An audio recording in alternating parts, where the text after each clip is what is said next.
Gil Cedillo. This is the Housing Committee, April 22nd, 2015, room 1060.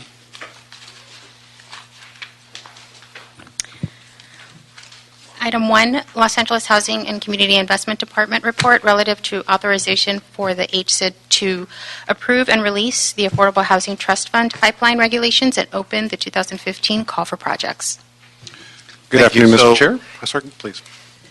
Before, because this is going to be brief, but it's very, very important. We've had a very long day.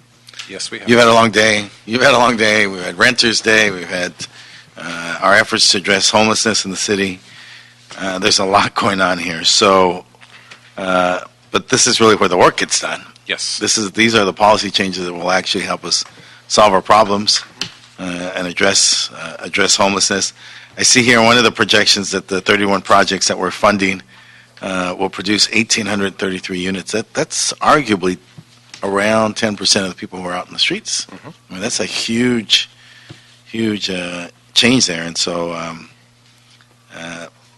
let's hear from you. Tell us about when the funding is going to be available, how the permits will take, will these permits be valid, how we're going to change things so that the developer community that commits themselves to work with us on developing affordable housing has greater confidence and certainty in our process and procedures. Cool. The floor is yours. Great. The esteemed the esteemed director of our housing department. Councilman Cedillo, Rushmore Cervantes with Housing and Community Investment Department. I'm also joined by Manuel Bernal, director of our Major Projects Division. Thank you for the opportunity to discuss the managed pipeline and its policies and the good work that it's been doing. We're here before you to discuss policy changes that we are recommending based on conversations that we've had with this committee as well as the constituents as well as our stakeholders, our partners, the developer community. But before we start going into the specifics, I thought it would be a nice opportunity just to give you a quick snapshot of where we are with the managed pipeline. And what I mean by managed pipeline, that means pipeline once or post the city receiving its own tax credit apportionment. There were concerns about what that would mean for the city in accepting or getting its own tax credit apportionment versus competing as it had in the past with the County of Los Angeles. The City of LA was always very competitive at competing for those tax credits. So I can understand why there would be concerns about the city giving that up, which would be perceived to be a smaller amount of tax credits. The problem with having to compete was we didn't always know how to size our projects appropriately. So we would typically allocate home dollars or other sources of monies above and beyond perhaps what we needed to in order to be able to be competitive at the state level. That's both for the general affordable housing as well as special needs such as senior or permanent sort of housing. But nonetheless, we were very successful. So now that we have our own tax credit apportionment, at the same time, we actually saw the redevelopment agency be eliminated, as well as we've seen home entitlement dollars go down. But I'm also pleased to tell you, notwithstanding some of the hiccups we've had relative to creating our own managed pipeline and the things we've learned as we've rolled this thing out, we've been very successful at what we ultimately are looking to achieve, and that is greater utilization of our resources. So in as much as the resources have gone down, we've actually been able to continue on pace to be able to produce the same number of units that we did previously. I'm going to pass around a couple of slides for you, if I could. And basically, for purposes of people that don't have it in the audience, I'll just be very, very quick. There's two things I want to focus on. Councilman, if you look at this slide right here that has that's the other side. There's two sides to it. So on this side right here, this actually shows the amount of resources we had before and after the creation of the managed pipeline. The blue is before managed pipeline, the amount of resources we had versus what we had in the orange, which is afterwards. That's new construction, rehabilitation, and ultimately the combined between the two, the far right-hand side. So we had obviously quite a bit of resources before we actually created our own managed pipeline to where we are now. What I think is really telling, though, is if you look at the table below, the blue pre-managed pipeline under new, it shows an average contribution of approximately $64,000 per unit for new construction. now that we're able to right-size the construction and the financing for these projects, we're down to less than $30,000 per unit. So that means even though we may receive less tax credits per se, we're actually able to utilize less of our resources. So we're actually mixing and matching our dollars far more significantly and more aggressively and far more efficiently. And if you turn the table in the back, that'll actually show you blue versus the orange, where we are in new construction, rehabilitation, and combined. We're actually, even though we had a significant drop in resources, we've been able to produce the same number of units, if not perhaps exceed those number of units we were previously. So from the macro level, as far as an effective tool to be able to utilize our limited home dollars relative to other sources of money and how we can match them up, it's proven to be successful in keeping up the pace with what the production was we were previously with limited resources. But be that as it may, we still need to continue to explore ways to enhance the policies, procedures that guide the managed pipeline and how we allocate resources. We need to always look to improve, and we committed to that. As it relates to interaction with our stakeholders, our partners, the department is obviously has been learning as it goes through this process as to how to best regulate as well as administer this pipeline. And I believe that we've learned some things along the way, and certainly have committed to our partners in ensuring that we have a better open dialogue with our stakeholders, both for-profit and nonprofit developers, to ensure that we're listening to what their thoughts and concerns are in the community, to ensure that we are actually creating policies and procedures that, one, meet the needs of the community, but also are in alignment with reality of what the industry is facing, to ensure that we are making collective decisions that benefit the city as a whole, because our partners also care about the needs of the city, as do we. So we have committed to our partners to meet on a regular basis to ensure that we are getting their input as we come forward in subsequent visits with you as we look to modify the policies, procedures of these policies, of the managed pipeline on a go-forward basis. This isn't a one-time visit. This is something we're going to continue to visit once a year, so that to ensure that we're maximizing our dollars. So with that, I'm going to turn this over to Manuel. There's about 3 to 4 key points we'd like to just point out to you. This is what we think are the key policy decisions, and some of these decisions, recommendations before you, are policies that address the very things that we've discussed in this committee and in council relative to supportive housing, as well as non-TOD areas, to make sure that we have the appropriate representation throughout the city. So Manuel, would you like to go over some of the specific key points? Yes. Is that on? Thank you. Again, Manuel Bernal, Director of Housing, Housing Department, Housing Community Investment Department. So we're here to ask for the request to approve the regulations as well as open up the call for projects for the 2015 round. And in terms of background, just really briefly, we started the managed pipeline about a year and a half ago. We initially brought in 31 projects. Of those 31 projects, we've facilitated the full funding of 12. We have another 6 that are pending full funding within the next month. Before the end of the year, we'll have another batch of 11 fully funded. That's our expectation. And then 2 of those who will be spillover into 2016. So we're pretty good in terms of getting those projects funded. None of them have dropped off. We've found ways of funding all of them thus far, which is a good thing. And those 2 that are being delayed to 2016 are because not funding reasons, but reasons having to do with those specific projects not being either entitlement ready or there's some sort of legal issue that's involved with them. It hasn't been a funding reason for their delay. So as we've kind of gone down our pipeline, we've identified... Excuse me, these are projects that are fully funded, or are they just receiving the allocation they requested from the pipeline? These are projects that are in the pipeline already and basically are slotted to go forward for tax credit rounds of our own tax credit apportionment. And for complete funding of their... For complete funding, that's correct. Right. But they're in in our different pipeline. stages, but the 31 are in different stages. All of them, though, are on path to get funded. None of them will drop off. Which I would like to say that's one of the, again, reasons for the managed pipeline was to provide certainty of funding which wasn't there before we set up this system. So as we looked at 2016, we identified obviously sources that are going to become available, and we wanted to figure out how many projects we think we could bring in. So we saw that we will have another $20 million plus allocation of home dollars, plus home program delivery and program income.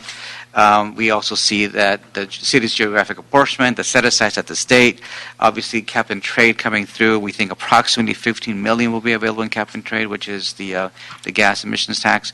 And then Prop 41 for veterans, we think roughly $11 million to the city we can capture.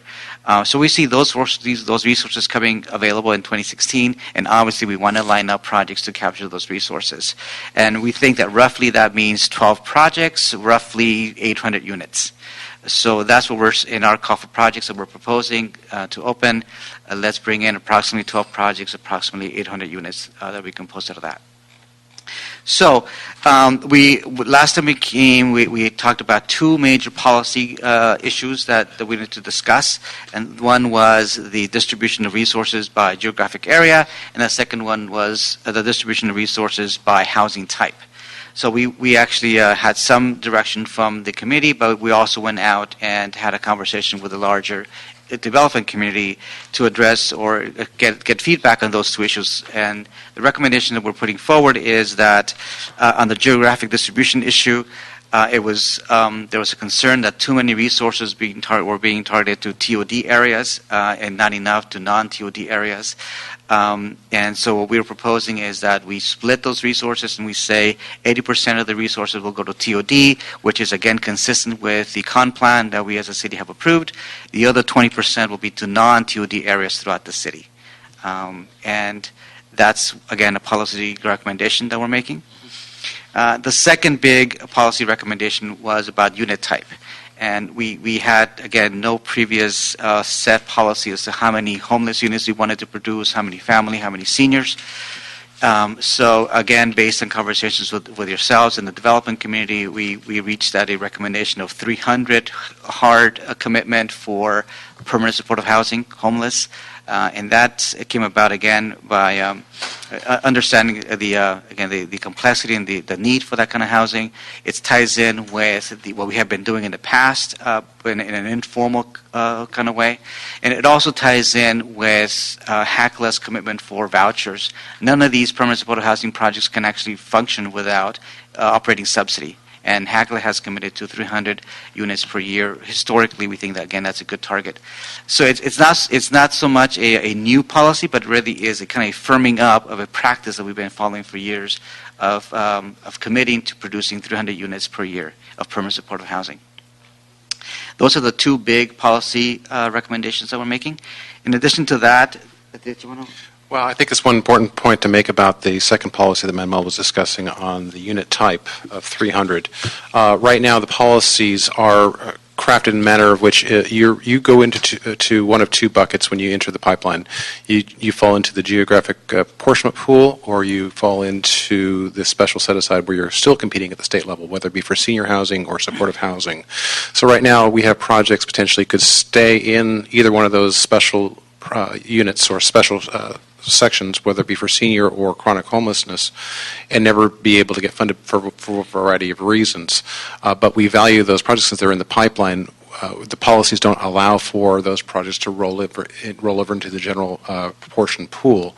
So by virtue of establishing a 300-unit goal per year, that will give the department the latitude and the flexibility to look at the projects as they're going and competing at the state level, whether we think that they should be rolling over into the geographic proportion pool, which we control, versus competing at the state. And that, again, enable us to be able to ensure we know what dollar amounts are going where and to make us the most competitive as possible. So that's a little nuance that will actually provide certainly developers of chronic homelessness or seniors to be able to have that better comfort level, knowing that they won't die on the vine, if you will, in that special state competitive round, but at some point they can roll over into the geographic portion if necessary.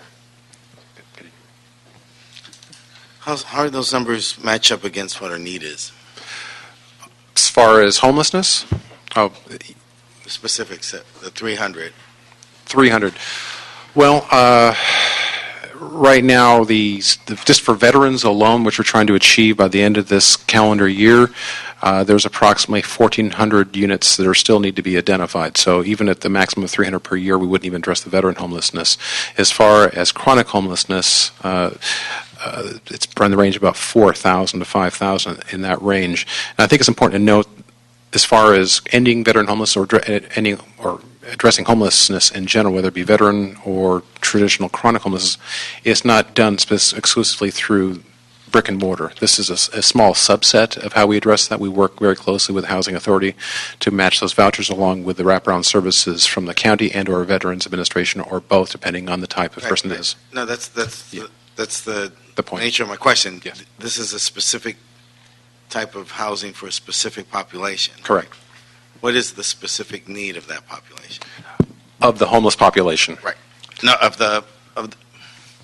what type of housing when you make reference to these 300? This is specifically for chronic homelessness. Yeah, chronic homeless, Right. supportive services, right? Right. Yep. How many chronic homeless people with this need are there? Approximately 4,000 to 5,000 people. 45. So then, at 300, we're looking at a 12-year program Right. that would address that. That Right. would create close to 5,000 units, right? Correct. Okay. So is this what we want? Do we need more? Can we do more? Do we need less? Well, we can certainly do more, but I think that we want to strike a balance between what the Housing Authority has as far as their vouchers and be able to provide for, make sure we have sufficient tax credits at the state level for that, as well as make sure we have balance for family Okay. housing as well. So it's striking a balance. I think that, by and large, I don't think we should be looking at the trust fund to allocate the majority of its resources for homelessness. I mean, there's obviously there's a need, but a lot of that need will be addressed through VASH vouchers or Section 8 vouchers or project-based vouchers that we can help-facilitate through our projects. But I don't think that we want to allocate, say, over 50%. I think this is appropriate number right now, and we'll still work with HACLA to try to figure out other ways to be able to address the homeless issues. So we were all in the same meeting earlier the last Yes. 4 hours, I think, Yeah. right? It was hours and hours, yes. Yeah. So, the goal of the council is to eliminate homelessness, Mhm. to require infrastructure and services and systems. Mhm. So is this the appropriate infrastructure for this target audience that you think at this pace? With the limited resources we have, the infrastructure we have, we think this is probably the most appropriate because it's a fairly finely tuned process between the Housing Authority and HCID to be able to facilitate our NOFAs and their competitive selection process to align our resources. They could potentially allocate a few more vouchers to be able to match our permanent sort of housing construction units. It's strictly a policy number, a policy decision as to how many units we want to dedicate.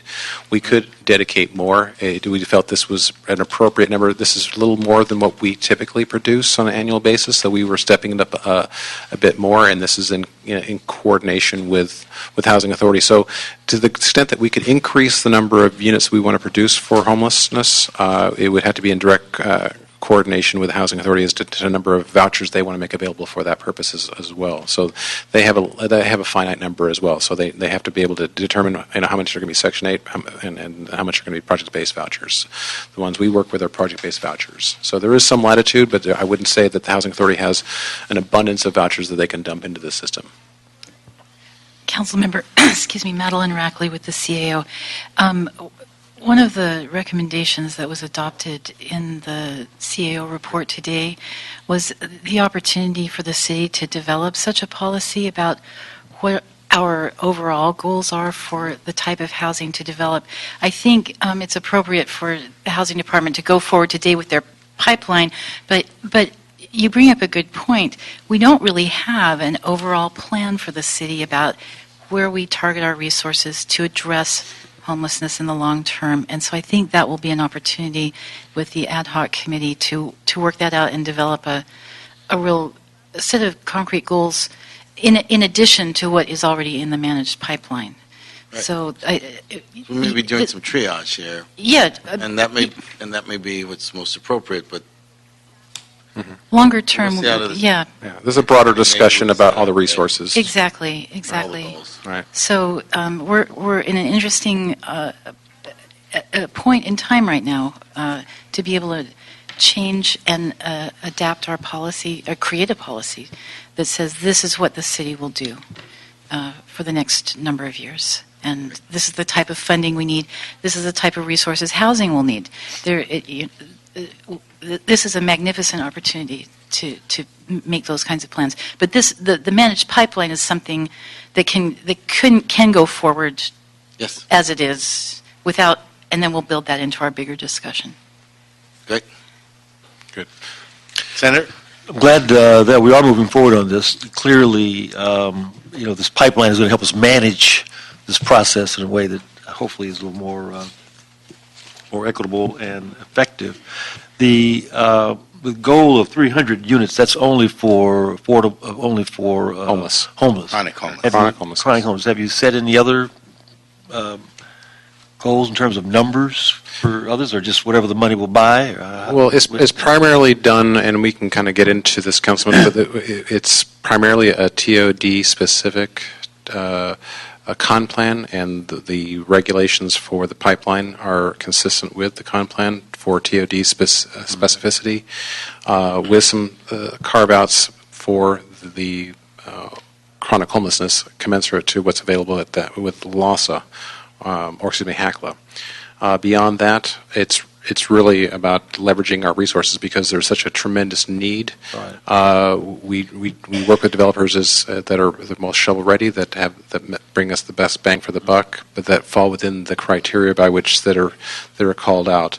Councilman Fuentes and others had issues relative to have 100% TOD. That's why we have the 20% non-TOD policy that's before you now, that we think that's probably appropriate because we, as Manuel previously stated, when we first opened up the pipeline, 26 out of our 31 were TOD specific. So, the policy does work, and I think that now is looking for investments in other parts of the city.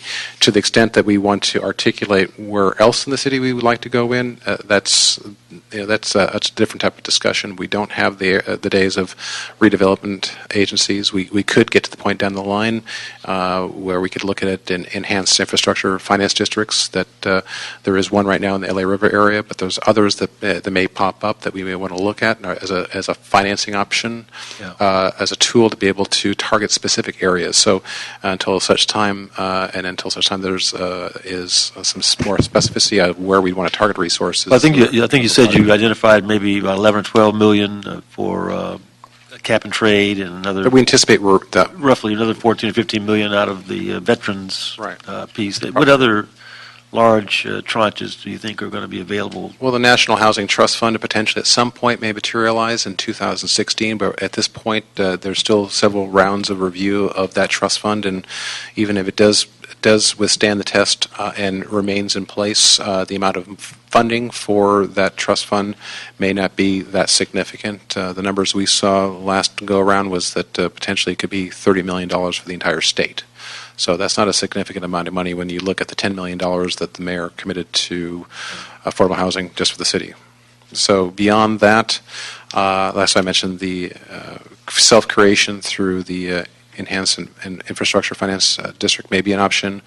Other than that, there really are no other options. I know that at the state level, there's potentially some more additional tax credits that may be made available. How about the bounce back funds? Are those The boomerang funds? Boomerang we funds. are no longer permitted to goes straight say to the boomerang general funds, fund? as I've been told by the CAO and CLA's office. So those sorry, that are now general funds Could you are... repeat that Bounce again? back.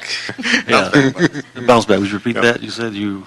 Well, they are part of the general General fund fund. now, and I'll defer look to for them as to. I'm always anxious to get 100% of whatever we used to receive, but I've been on the record Good for luck. that, and yeah, thank you. Senator Atkins at the state level has actually introduced a number of bills that contemplates the acceptance of the National Housing Trust Fund dollars, has looked at expanding the 9% low-income housing tax credits that would be beneficial for the development community, and a few others. So we continue to look at those bills. There won't be there's one that's one additional bill that could create about $500 million or maybe $300 million now.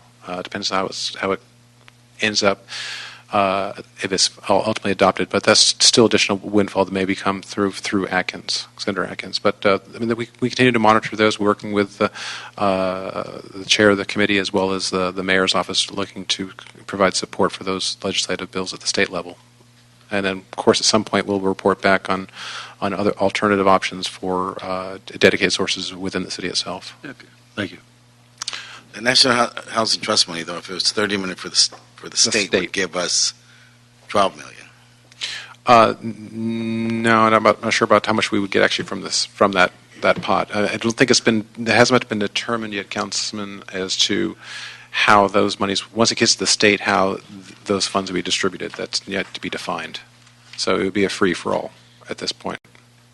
Okay. But Another reason for having a pipeline, right? well, yeah, exactly. I mean, the goal, as we've articulated over several meetings, is to provide as great a level of certainty as we can and to maximize those resources that we do have, which I think that we've proven that we have. Before you arrived, Councilman, we did indicate that we're able to produce the same number of units as we did previously before the elimination of the redevelopment agency and the reduction of home dollars by being able to more strategically invest our home dollars and get maximum leveraging. So it's proven to be successful. A couple of things you should probably note as far as some of the changes. We, in listening, having conversations with the developer community, the feedback was that we have not been as responsive as we necessarily should be, giving the developer community not sufficient time to necessarily respond in a timely fashion.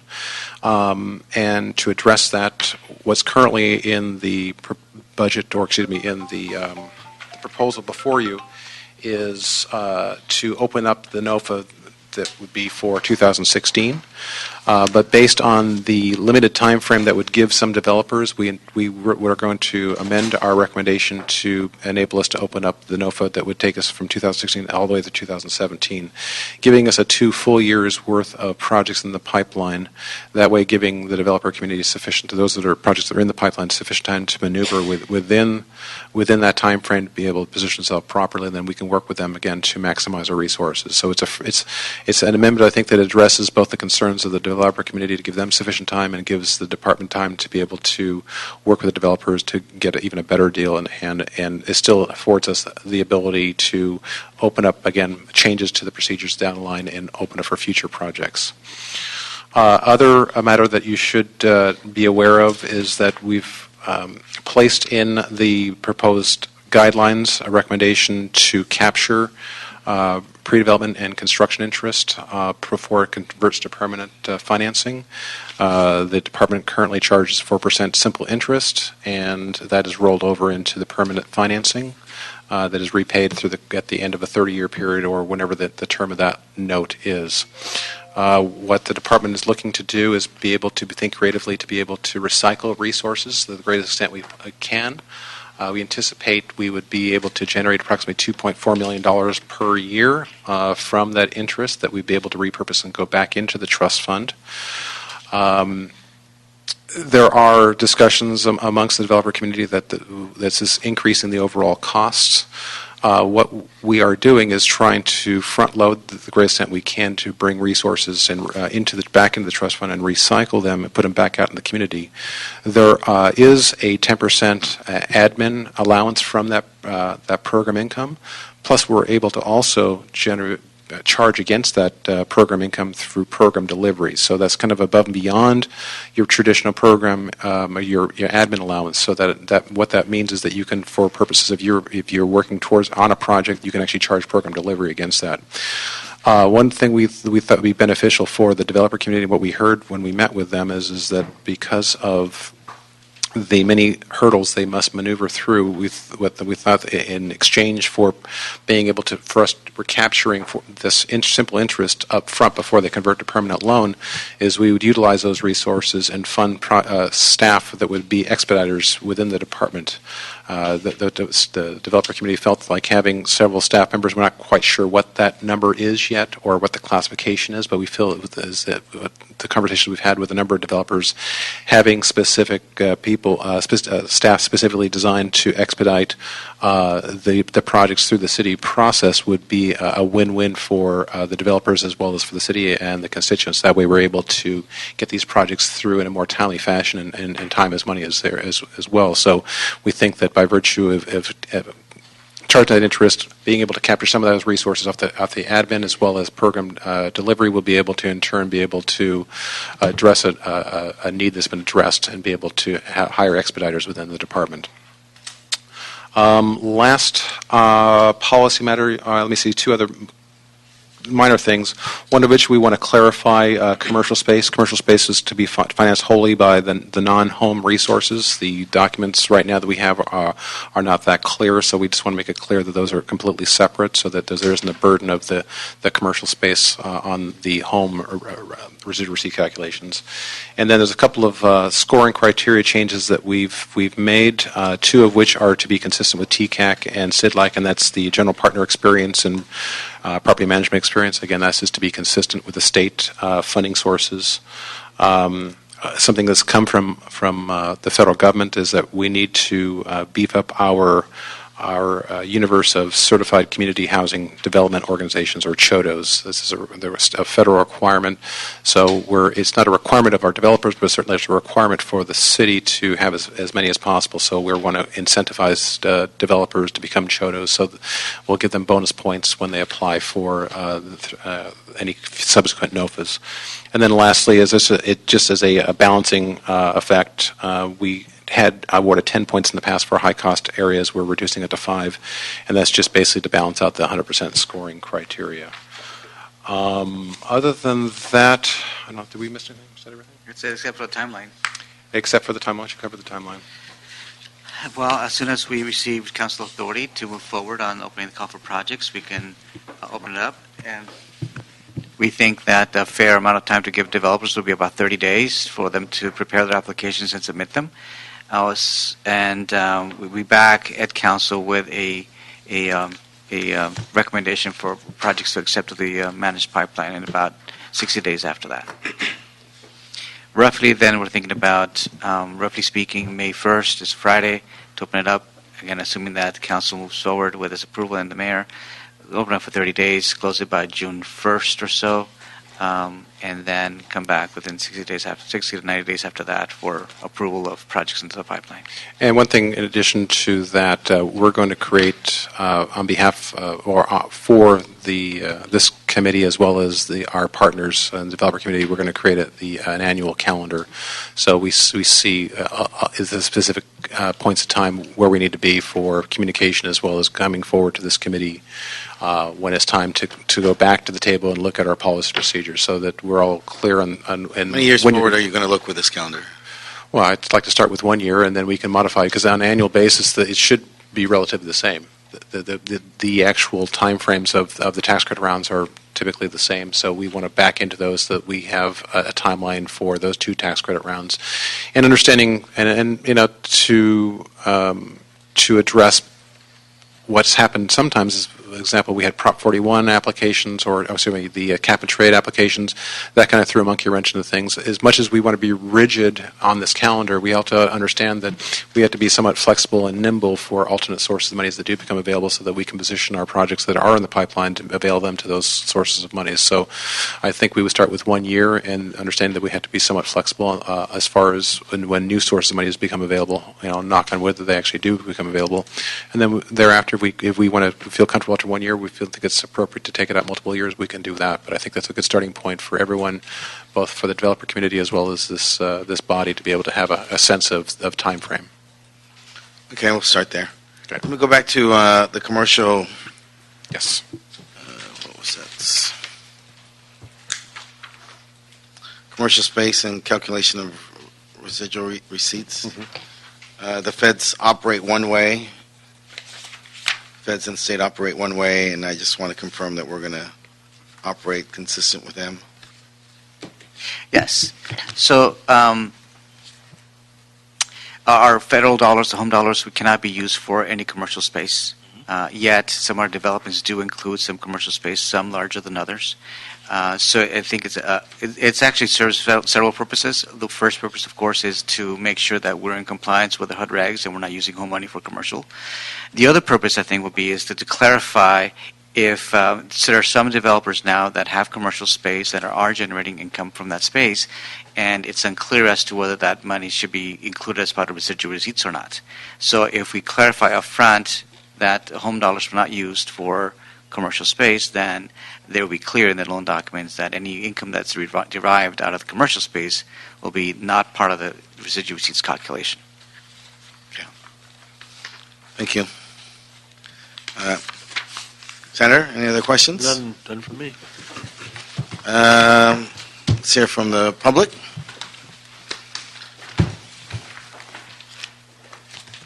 Mr. Falcon, Mr. Greenlee, and Ms. Grace.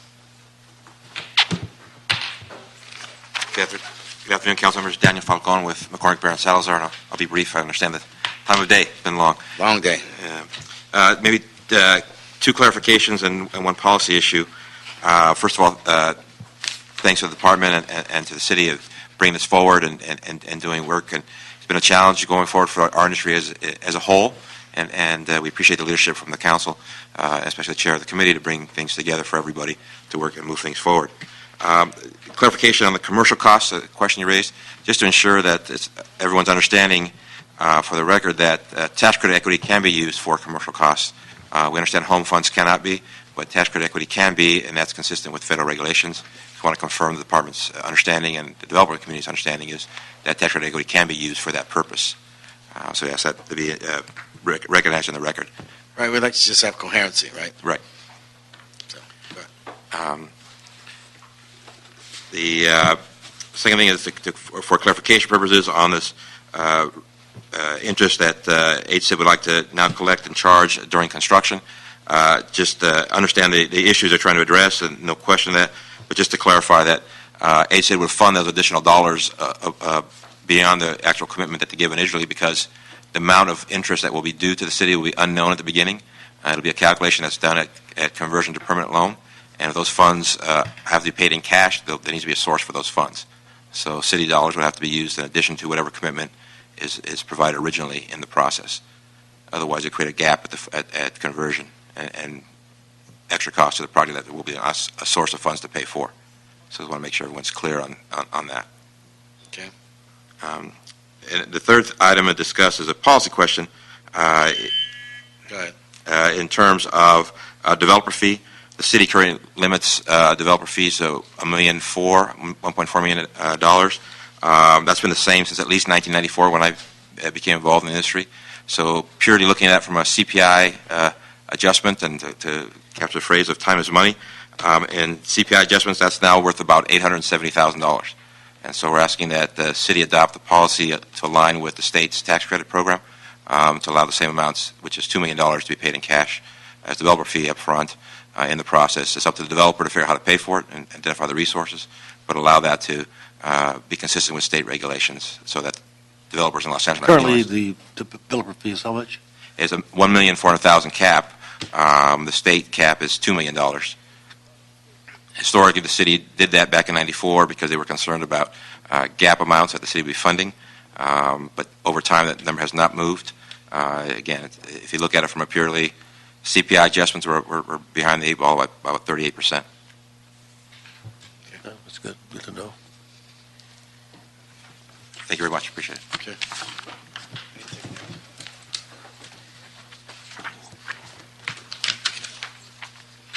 Okay. Sir? Good afternoon, Chairman Cedillo and Councilmember Price. Thank you very much for your time. My name is Alan Greenlee. I'm the Executive Director of the Southern California Association of Nonprofit Housing, and a number of my members will be speaking today. I have a very simple point, which is we really encourage you to move the managed pipeline along. It's a critical issue, and we've got developers who've got money on the line looking forward to building decent, safe, and affordable housing. The second thing I'd like to say is, we all understand that the managed pipeline is a work in progress. This is a new thing. Moving towards certainty and clarity is not necessarily a pretty set of work. But we've been engaged with the housing department in these discussions. We've made a number of recommendations and are committed to continue to work with the department to clarify and make sure that this program runs as effectively and efficiently as possible. I appreciate your time. Thank you very much. Thank you. Hey, dear. Ms. Grace? I'm Chana Grace, and I'm with Women Organizing Resources, Knowledge, and Services, and I want to concur with both Alan and Dan and to thank you both for your willingness to move this managed pipeline forward. I think I want to underscore how important it is for the heads of the HCID LA to work with the development community to work out the kinks. Yep.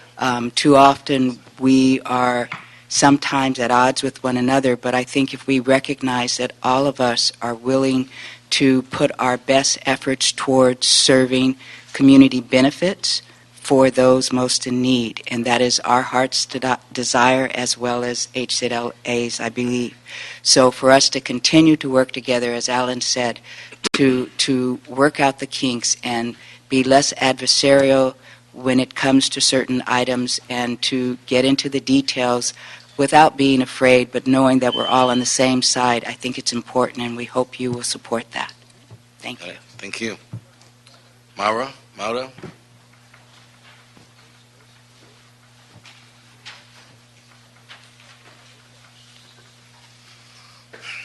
Good afternoon, council members. My name is Maura Johnson, and I'm the Housing Director at Hollywood Community Housing. I would echo also the comments made earlier by my colleagues.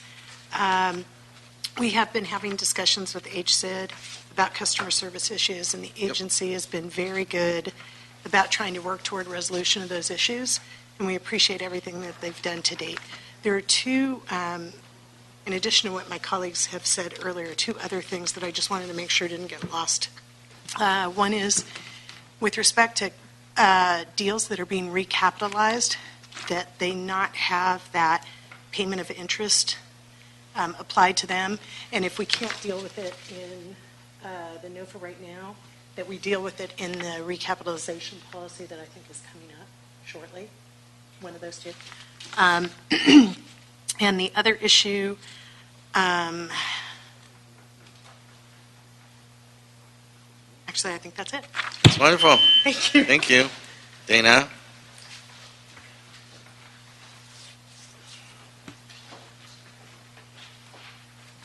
Good afternoon. I'm Dana Trujillo. I'm the Housing Director from Skid Row Housing Trust. I have one clarification point that I think is okay but may have just been overlooked. One of the requirements, threshold requirements for submitting a project is you have to have the escrow that you're in be valid for the next 90 days, and many of us got into escrow on deals thinking that the call for projects was going to come out in December, and it's been pushed back a lot. So there are several people who don't have 90 days left on their escrow, and we had asked that if a deal submits and they're in escrow but don't have 90 days, that they just prove to the department that they're either still in escrow or that they've purchased the land prior to it going to council for approval.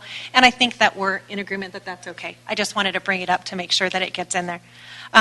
Second, I want to reiterate what Maura was saying about loans that we're just recasting. We're not getting any new money from the city, so there's no way for us to pay the interest, so we want to make sure those get excluded from this payment policy. On the annual calendar, I just want to reiterate how significantly important it is for us to be able to come up with something that says when the call's coming out, when policies are going to be changed. And I think it would be a really good idea if once we come up with a calendar that the city council actually reviews it and adopts it, because I think there are input points for council members to make, and they should know what those timeframes are and have buy-in to what that calendar looks like. So I think that would be helpful. I love that Dan brought up developer fees, and I just want to thank him for doing that. I think that has been an issue for a really long time. Developer fees are one of our primary ways to keep our organization sustainable, and it is really behind in terms of how our costs have escalated, but developer fees have not, and I think we need to address that. I think it's a really good idea to tie it to the state tax credit program as well. The last thing I want to comment on is what Chana was talking about, how we've had conversations with the department about communication, customer service, efficiency, and I think that we've been having those conversations for several years, and we have made progress in some areas, but I think we're still looking for more things to be done, and I'm grateful of the progress that we have made, and I'm hopeful that we can continue to make progress, and just, I think communication is just really key, and it's something that we need to continue to work on together. Thank you. Anything else?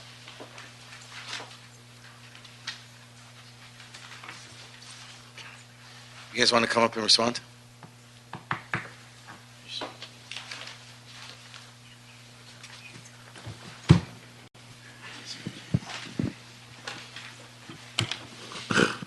Go ahead.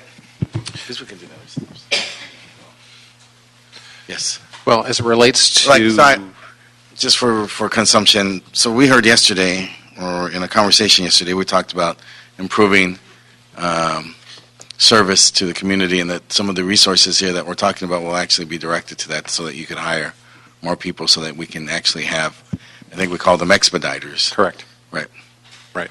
Well, we think that'll certainly help with the developments across the board when going through the pipeline.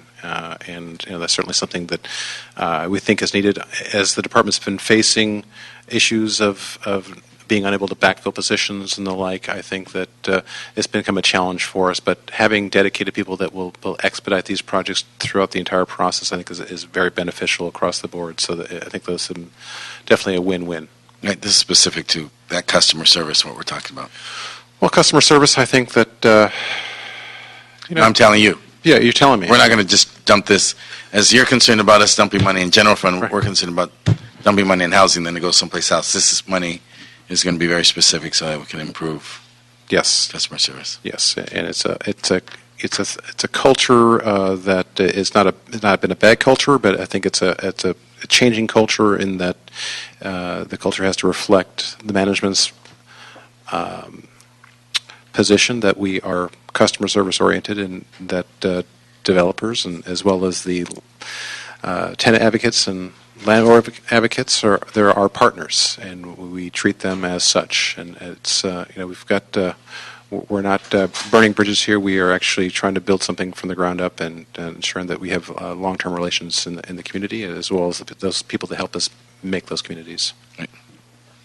So you want to talk about developer fees? Yes. Okay. That's been capped at 1.4 for many years, and basically it's a matter of just cost containment. It's $600,000 that the cost is going to have to come from somewhere. So it's just been in place for a number of years. The state is at $2 million. It's a policy decision. We didn't bring it up. If it's something that, if it's very important to the developer community and the council wants to do so, that's fine. It's just that's going to add to the cost, and we'll have to identify resources elsewhere. So How long has the state been at $2 million? I don't know. What was the question? Well, how long has How the long has state been at $2 million? $2 million. I think it's a recent uptick. The state has been at $2 million for about 1995. All right. So Give or 20 years. give or take a few years, 1995. Okay. So it's like I said, it's a policy decision. And, our recommendation would be to remain the same. But if that's the wishes of the council, we can certainly change that. Okay. Let me model it. Certainly. Okay. All right. Anything else? I think that's it. You want to talk about the interest that was referred to? I think you already. No, the other interest on the back end. Oh, yes. Maura brought up the issue of the recap and the applicability or not applicability of interest on the recap deals. And my response is that actually, the interest that we're talking about is just for new construction, new projects moving forward. As we receive the old projects, we have to go by what those loans say, and those loans they don't say that interest is due at the end of construction, so it's really not applicable. It's not our intent to collect interest at that point. Got it. And it's one thing, in closing, I would just like to say that as you hear comments from our partners, is that as we revisit this next time, we'll go back into the war room with comments from this committee as well as from comments from our partners and work these things out. So there'll be many bites at the apple on this, but they'll be done in a open, transparent process by which that we're trying to achieve policies for the elected officials to provide needy resources in the community while ensuring that we've got a finely tuned operation for our stakeholders. Okay, great. So with that, Senator, let me suggest that we